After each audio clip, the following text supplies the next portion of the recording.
আপনারা কি কখনো গ্রামের ছোট নদী দেখেছেন? এই দেখেন, কুলু কুলু পানিতে সেই ছোট নদী বয়ে চলেছে। তো আপনারা ছোট সময় একটা কবিতা পড়েছেন না, যে আমাদের ছোট নদী চলে বাঁকে বাঁকে, বৈশাখ মাসে তার হাঁটু জল থাকে। এই নদীটাই অ্যাকচুয়ালি সেই কবির সেই আবেগের নদী। যে এই নদীটা আপনারা যদি বৈশাখ মাসে আসেন তাহলে দেখবেন এখানে হাঁটু হাঁটু পানি, ঠিক আছে? সেই বৈশাখ মাসে হাঁটু পানি থাকে। তারপরে দেখেন ওই যে নদীর তীরে একটা নৌকা বাঁধা। আপনারা অনেক সময় ইয়ার কম্পিউটারের সেই ওয়ালপেপারে আপনারা বিভিন্ন ছবি দেখেছেন না, যে যেরকম দেখছেন কত সুন্দর ওয়ালপেপার। তো এটা সেই ওয়ালপেপারটাই এখানে দেখাচ্ছি। দেখেন নদীটা কত সুন্দর এঁকে বেঁকে বয়ে চলেছে। তারই পাশ দিয়ে দেখেন একটা গ্রাম।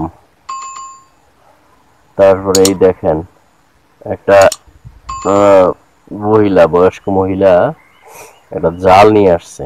সেই জালটা এখানে ফেলবে, ফেলার পরে এখান থেকে নদীর সেই টাটকা, ওটাকে আমাদের আঞ্চলিক ভাষায় চেলা মাছ বলা হয়, এরকম সাদা সাদা রূপালী কালারের এক ধরনের চেলা মাছ। প্রচুর চেলা মাছ পাওয়া যায় এই নদীতে, মানে জাল ফেললেই এই চেলা মাছ পাওয়া যায়। দেখেন কত সুন্দর।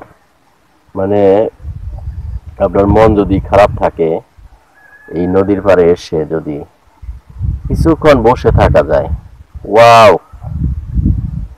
মানে ভাষায় প্রকাশ করা যাবে না। দেখেন নদীর কূলে একটা ডুমুর গাছ। তারপরে এই যে দেখেন মহিলাটা জালটা ফেলে দিয়েছে, ঠিক আছে? জালটা ফেলে দিয়েছে।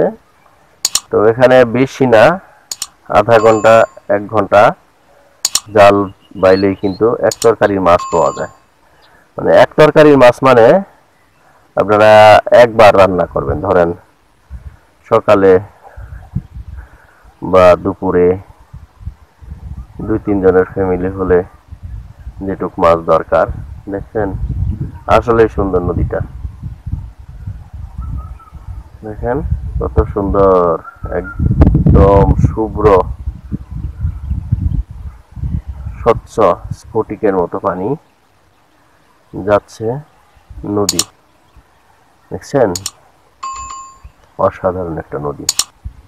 তো থ্যাংক ইউ ফর ওয়াচিং। আল্লাহ হাফেজ।